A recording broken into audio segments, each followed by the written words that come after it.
Welcome! I hope that you are doing well.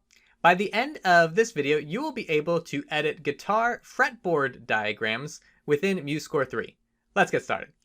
So you have MuseScore pulled open, and in order to add fretboard diagrams for guitar, what you'll want to do is go over to your palettes on the left-hand side and look for fretboard diagrams. Now, it most likely will not be listed there, so you'll want to click on Add Palettes, and you will go find Fretboard Diagrams, and then click Add.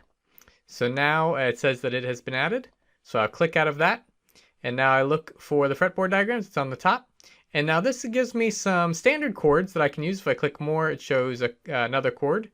So they have some chords already written in for you, but don't worry, you'll be able to create your own as well, in addition to what's listed there. So another thing to point out is that if you want to create your own fretboard diagrams, you're going to make sure this inspector element is on the right hand side, and to make sure that that's there, you can go up to view and then click on inspector. So if I click that off, it will disappear, but if I go back to view and inspector, you can also push F8 and that will bring it up as well.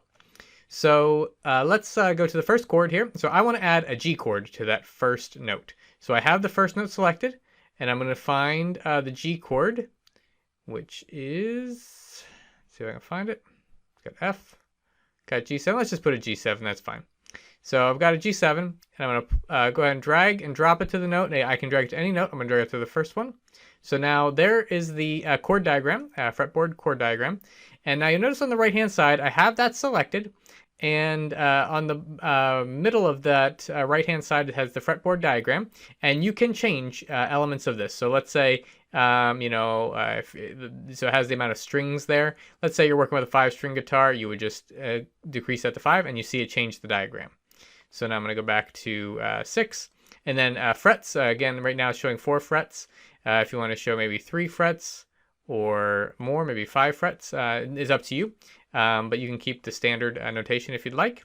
And then every element down here in the fretboard diagram you can manipulate. So instead of having it open on the top, you can just click that, and then that makes it closed. So I'm going to change it back. And then each of these, anything on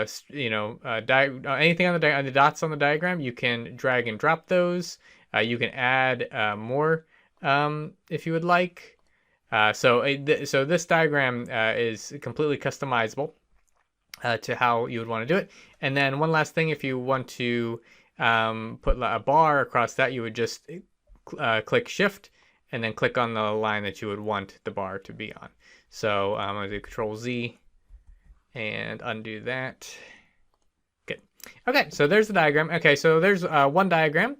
Let's say I want to add a C chord to this third beat. Again, I'll just drag and drop to the note that I want.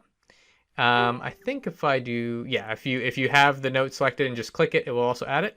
In order to delete a chord, you, much like before, you just select it. Once it turns blue, then you just click delete. You now know how to edit fretboard diagrams in MuseScore 3. If you have any questions, please feel free to drop them in the comments section below. I will do my best to answer those. I have other MuseScore 3 tutorials available. I will put links to those around this video. If you enjoyed this, please like this video and subscribe to my channel. I thank you, and I will see you in the next video.